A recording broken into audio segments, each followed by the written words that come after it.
পাচ্ছেন আমি উনুন তৈরি করছি, পাইপের উনুন। সামনে বর্ষাকাল, গ্রামের দিকে যেহেতু কাঠের চালে রান্না হয়, তাই জন্য বর্ষাকালে বাইরে রান্না করা সম্ভব নয়।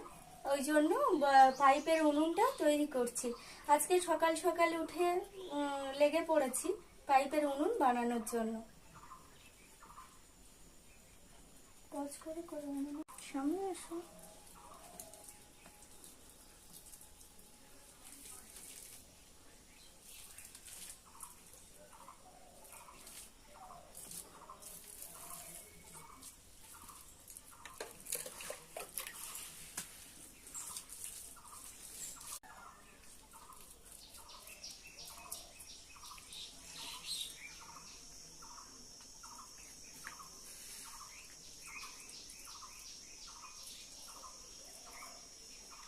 এইখানটা মাটি ধরানো হয় কেন? কারণ এই পাইপের গায়ে যদি কোনোভাবে হাত লেগে যায় ফোসকা পড়ে যাবে।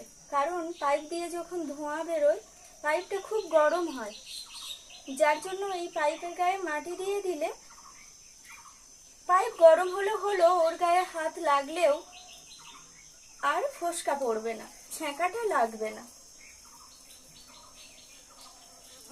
আপনারা জানেন এতদিন আমি দিদির বাড়ি ছিলাম, দিদি বাড়ি থেকে এসেই উনুনটা রেডি করতে লেগে পড়েছি সকাল সকাল।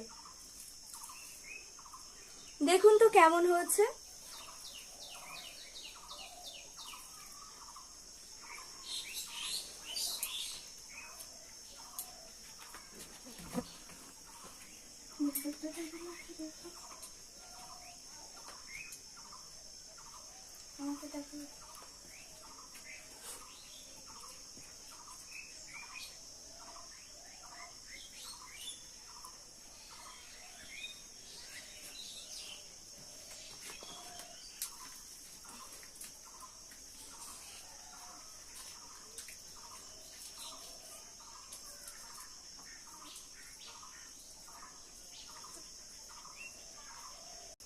আমার এই তিনটে উনুনে একটা পাইপ, মানে তিনটে উনুনের ধোঁয়ায় একটা পাইপ দিয়ে বেরোবে।